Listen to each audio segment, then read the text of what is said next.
दोस्तों आप सभी को पता होगा कि आजकल ज्यादा से ज्यादा लोग ऑनलाइन ट्रांजैक्शन कर रहे हैं, ज्यादा से ज्यादा लोग ऑनलाइन पेमेंट कर रहे हैं और ज्यादा से ज्यादा लोग जो है ऑनलाइन से जुड़ते जा रहे हैं। अगर पेमेंट की बात करें तो यूपीआई से कर रहे हैं, कार्ड से कर रहे हैं, मनी ट्रांसफर की बात करें तो मोबाइल बैंकिंग, नेट बैंकिंग ये सभी इस्तेमाल कर रहे हैं। आपको यह भी पता होगा कि ऑनलाइन ज्यादा से ज्यादा अभी फ्रॉड हो रहा है और इस चीज को रोकने के लिए सरकार हर कदम उठाने को तैयार रहती है। आरबीआई भी नया नया नियम लेकर आते रहते हैं। तो एक बार फिर से आरबीआई का नया नियम आ चुका है जिससे ऑनलाइन जितने भी फ्रॉड हो रहे हैं उस पर शिकंजा कसा जाएगा। यूं कहे तो भाई ऑनलाइन ओटीपी वगैरह से जो फ्रॉड होता था अब उतना संभव नहीं रहेगा, क्योंकि आरबीआई बहुत ही तगड़ा प्लान लेकर आई है 2FA, यानी हर पेमेंट पर, हर ट्रांजैक्शन पर जो भी ऑनलाइन होगा उसमें 2FA लगाया जाएगा, यानी second factor authentication, second step verification करने के बाद ही कोई ट्रांजैक्शन होगा। अगर यूपीआई की बात करें तो यूपीआई पर पहले से ये चल रहा है, लेकिन एक नया फीचर आप लोगों को मिल रहा होगा अभी और बहुत लोगों को नहीं भी मिला है,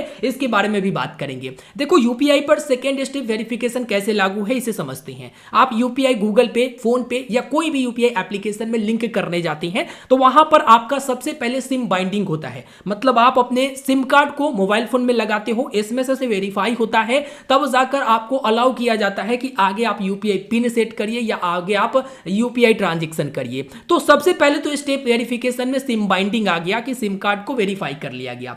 दूसरा जो वेरिफिकेशन होता है वो आपका यूपीआई पिन होता है, यानी पहला तो सिम बाइंडिंग है, जब तक सिम बाइंड नहीं करोगे तब तक आपका यूपीआई लिंक ही नहीं होगा, और दूसरा जब तक आप यूपीआई पिन नहीं डालोगे, जब तक आप यूपीआई पिन नहीं वहां पर दोगे तब तक जो है आपका यूपीआई मनी ट्रांसफर नहीं होगा। अच्छा, तो ये जो दो स्टेप वेरिफिकेशन है कुछ इसी प्रकार से ना हर ट्रांजैक्शन पर अब आरबीआई सोच रही है। जो कार्ड वाली ट्रांजैक्शन है या नेट बैंकिंग वाला या मोबाइल बैंकिंग वाला, हर ट्रांजैक्शन पर अब इसी प्रकार से सोच रही है। अभी क्या है कि यूपीआई में ना बायोमेट्रिक यूपीआई का भी फीचर आ चुका है, मतलब 5,000 रुपया तक अभी लिमिट दिया गया है कि 5,000 रुपया तक आप किसी को पेमेंट करेंगे या किसी को मनी ट्रांसफर करेंगे तो आपको यूपीआई पिन नहीं डालना है, बस अपना बायोमेट्रिक फिंगर लगाकर आप आसानी से पेमेंट कर सकेंगे। और बहुत जल्द सुनने में यह भी आ रहा है कि आप अपना चेहरा वेरीफाई करके, मतलब फेस स्कैन करके भी आप पेमेंट कर सकेंगे, ट्रांजैक्शन कर सकेंगे। तो ये तो यूपीआई की बात आ गई। यूपीआई पर अभी आगे भी बदलाव होगा, इसके बारे में मैं आपको जानकारी दूंगा, आप चैनल को सब्सक्राइब कर लीजिएगा। अब जो लोग जो कार्ड से ट्रांजैक्शन करते हैं उनका क्या होगा, क्योंकि कार्ड से ट्रांजैक्शन करने में तो सिर्फ एक ओटीपी आता है और ओटीपी डालने के बाद आपका ट्रांजैक्शन हो जाता है। तो अगर फ्रॉड करने वाले आपका ओटीपी चुरा ले तो आसानी से वो ट्रांजैक्शन कर सकते हैं। अगर कार्ड डिटेल उनके पास है और ओटीपी किसी तरह से एप्लीकेशन इंस्टॉल करवाकर या किसी तरह से आपसे ओटीपी चुरा ले तब तो वो ट्रांजैक्शन कर सकते हैं। तो इस पर आरबीआई ने ये सोचा है कि इसमें भी सेकेंड फैक्टर ऑथेंटिकेशन होगा। कैसे होगा, तो जिस भी बैंक का कार्ड आप इस्तेमाल करते हैं उस बैंक के एप्लीकेशन में आपको स्वाइप करने का एक ऑप्शन दिया जाएगा। मतलब क्या होगा कि एक तो ओटीपी आप वेरीफाई कर रहे हो, दूसरा जब तक आप जो है उस बैंक के एप्लीकेशन में जाकर या तो स्वाइप करोगे या फिंगर लगाओगे, मतलब सेकेंड स्टेप वेरिफिकेशन कुछ ऐसा ही लाने जा रही है आरबीआई, जिससे एक ओटीपी के बाद ना एक बार फिर से आपको वेरीफाई करना पड़ेगा, चाहे फिंगर लगाकर या फेस स्कैन करके या स्वाइप करोगे तब जाकर वो ट्रांजैक्शन हो पाएगा, तब जाकर वो पेमेंट हो पाएगा।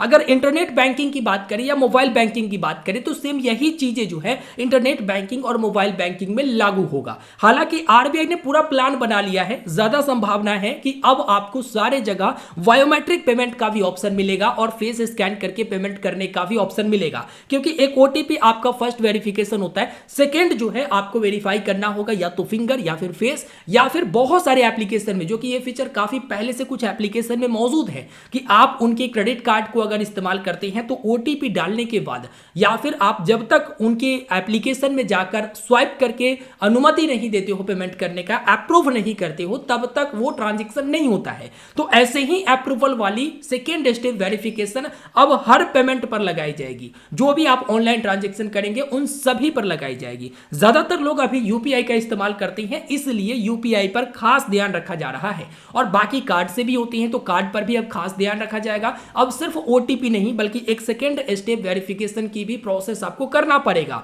यानी ओटीपी डालकर कंफर्म करते हो तो भाई आपको पेमेंट अप्रूव करना पड़ेगा, चाहे बैंक आपसे नोटिफिकेशन के माध्यम से या जिस माध्यम से भी अप्रूव करवाए, आपको एक बार फिर से अप्रूव करना होगा तब जाकर वो पेमेंट हो पाएगा। आरबीआई जो है कुछ इस तरह से रूल लेकर आ रही है जो कि अगले महीना से ये प्रभावी हो जाएगा। तो इस वीडियो में सारा जानकारी मैंने आपको प्रोवाइड करा दिया है। उम्मीद करेंगे आपको ये वीडियो पसंद आया होगा। आप लोग मुझे वीडियो के नीचे कमेंट करके बताइए कि क्या ऑनलाइन जो फ्रॉड हो रहे हैं इस चीज से रुकेगा या फिर नहीं रुकेगा। मुझे तो लगता है जरूर रुकेगा। अगर आपका ओटीपी चुरा भी लेती हैं तो जब तक आप उस पेमेंट को अप्रूव नहीं करोगे तब तक वो पेमेंट नहीं हो पाएगा। तो चलो एक अच्छी चीज है। बाकी मोबाइल बैंकिंग, नेट बैंकिंग में भी आपको सेम सेकेंड स्टेप वेरिफिकेशन की फीचर्स मिल जाएगी, और जहां पर सिम बाइंडिंग किया जाता है वहां पर तो फर्स्ट स्टेप वेरिफिकेशन आप उसे ही समझ लीजिए। फिलहाल इस वीडियो में इतना ही, मिलते हैं नए वीडियो में। चैनल को सब्सक्राइब कर लीजिएगा, वीडियो को लाइक करके अपने दोस्तों तक शेयर करिएगा। धन्यवाद।